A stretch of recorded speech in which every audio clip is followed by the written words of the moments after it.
மருத்துவத்துறை அமைச்சர் முதல்ல இந்த நீட் பத்தி ஒரு தீர்மானம் கொண்டாந்தாரு. நீட்டு அவசியம் இல்லை, நீட்டு எதிர்த்து ஒரு தீர்மானம் நிறைவேற்ற வேண்டும் என்று அவர்கள் சொன்னார்கள். நாங்கள் பாரதிய ஜனதா கட்சியின் சார்பாக அந்த நீட் தீர்மானத்திற்கு எதிராக வெளிநடப்பு செய்தேன். அதில் எங்களுக்கு உடன்பாடு இல்லை. ஏனென்றால் நீட் இன்னைக்கு தமிழ்நாட்டில் எடுத்துக்கிட்டா கூட ஒரு இப்பதான் சொன்ன ஒரு எக்ஸாம்பிளுக்கு பல்லடத்தில் ஒரே தமிழ் பள்ளியில படிச்சவங்க 10 பேர் அப்பியர் ஆகி 10 ஸ்டூடெண்ட்ஸும் நீட்ல என்டர் ஆயிருக்காங்க. அதே மாதிரி அந்த திருப்பூர் எஜுகேஷன் டிஸ்ட்ரிக்ட்ல 141 ஸ்டூடெண்ட்ஸ் பாஸ் பண்ணிருக்காங்க. அதனால நம்ம ஸ்டூடெண்ட்ஸ் அறிவுஜீவிகள், தே ஆர் வெரி இன்டெலிஜென்ட். மற்ற ஸ்டேட்ல எல்லாம் நீட் இருக்கும்போது நம்ம குழந்தைகள் மேல நம்பிக்கை இல்லாம ஒரு நெகட்டிவ் உணர்வை அவங்களுக்கெல்லாம் ஏற்படுத்தக்கூடாது. எப்படி இப்போ கோச்சிங் சென்டர் நிறைய பணம் பண்றாங்கன்றாங்க. கவர்மெண்ட் கோச்சிங் சென்டர் பண்ணலாம். கோச்சிங் சென்டர் பண்ணி ஒரு பார்ட் டைம்ல கோச்சிங் சென்டர் எல்லாம் பண்ணி அவங்களெல்லாம் மோட்டிவேட் பண்ணி அவங்களெல்லாம் நீட்ல வெற்றி பெற வைக்கிறதுக்கு முயற்சி பண்ணுமே தவிர எங்களுடைய மாணவர்களுக்கு அதுக்கெல்லாம் தயாரா இல்லை.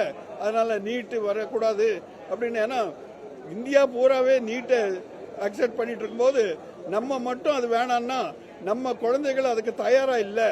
we are very நம்ம அவங்கள விட பின்தங்கி இருக்கிறோன்ற மாதிரி ஒரு நெகட்டிவ் சூழ்நிலையை நம்ம எதிர்மறை எண்ணத்தை நம்ம உருவாக்கிடக்கூடாது. அதனால நம்ம குழந்தைகளும் சிறப்பா படிக்கிறாங்க.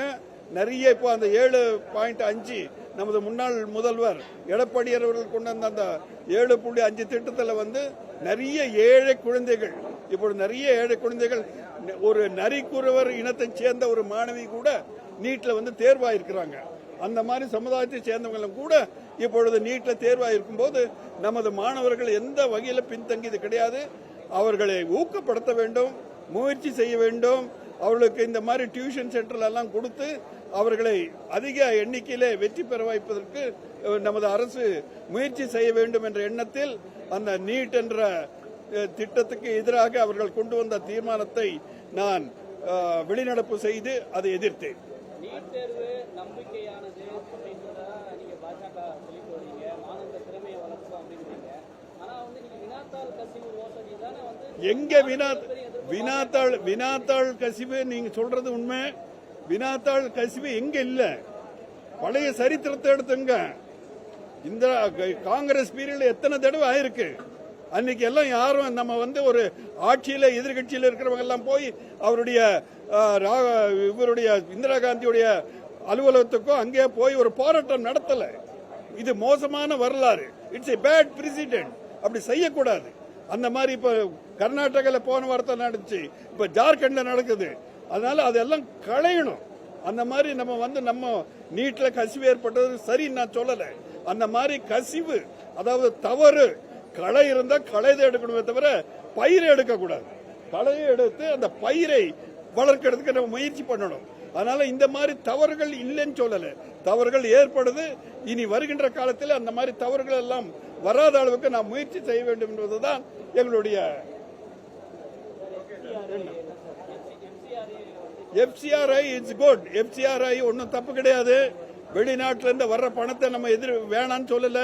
வெளிநாட்டிலிருந்து நல்ல திட்டத்திற்காக, ஏழை குழந்தைகளுக்காக, மற்ற பள்ளிக்கும் எஜுகேஷனுக்கும் ஹாஸ்பிட்டலுக்கும் வர்ற பணத்தை எல்லாம் தொண்டு நிறுவனங்களுக்கு வர்றது நம்ம வேணான்னு சொல்லல. ஆனா முறைப்படி சில திட்டங்கள், சட்டங்கள் எல்லாம் இருக்குது. ஒரு NGOன்னா அதுக்கு ஒரு பீரியட் இருக்குது, ஒரு ட்ரஸ்ட்னா ஒரு பீரியட் இருக்கு. அதை ரிஜிஸ்டர் பண்ணணும், முறைப்படியா ரெகுலேட் பண்ணணும், அக்கௌண்டபிலிட்டி இருக்கணும். அதுக்கப்புறம் ஒரு ரெனியூவல் பீரியட் இருக்கணும், ஒரு ரெனியூவல் பண்ணணும், அக்கௌண்ட்ஸ் எல்லாம் கொடுக்கணும், முறையான வங்கி மூலமா வரணும்.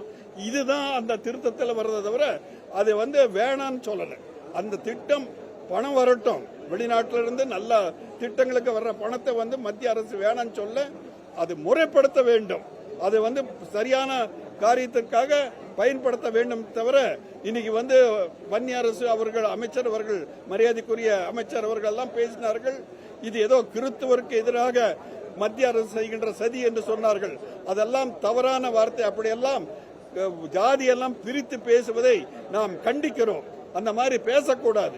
இது ஒரு நாட்டின் ஒரு நலனுக்காக எந்த சமுதாயம் செய்தாலும் சரி, இந்துக்கள் செய்தாலும் சரி, கிறிஸ்தவர் சேர்ந்தாலும் சரி, முகமதியர்கள் சேர்ந்தாலும் சரி, யார் செய்தாலும் எந்த சிட்டிசன் ஆனாலும் சரி, பணத்தை வாங்கி அந்த என்ஜிஓ வந்து முறையான கணக்கு கொடுக்கணும், முறையான அந்த நிதி நிர்வாகம் செய்யணும், முறையான ரிஜிஸ்ட்ரேஷன் அக்கௌண்டபிலிட்டி இருக்கணும். அந்த சட்ட திட்டங்களுக்கு உட்பட்டு செஞ்சா அதுல எந்தவித தவறும் இல்லை என்பதுதான் எங்களுடைய மத்திய அரசு. அது வந்து இப்பதான் பார்லிமெண்ட்ல இன்ட்ரோடியூஸ் பண்றாங்க. அதை நல்லா டிஸ்கஸ் பண்ணி யாருக்கும் இடையூறு இல்லாமல் நிச்சயமாக அவர்கள் நிறைவேற்றுவார்கள் என்ற நம்பிக்கை இருக்கின்றது.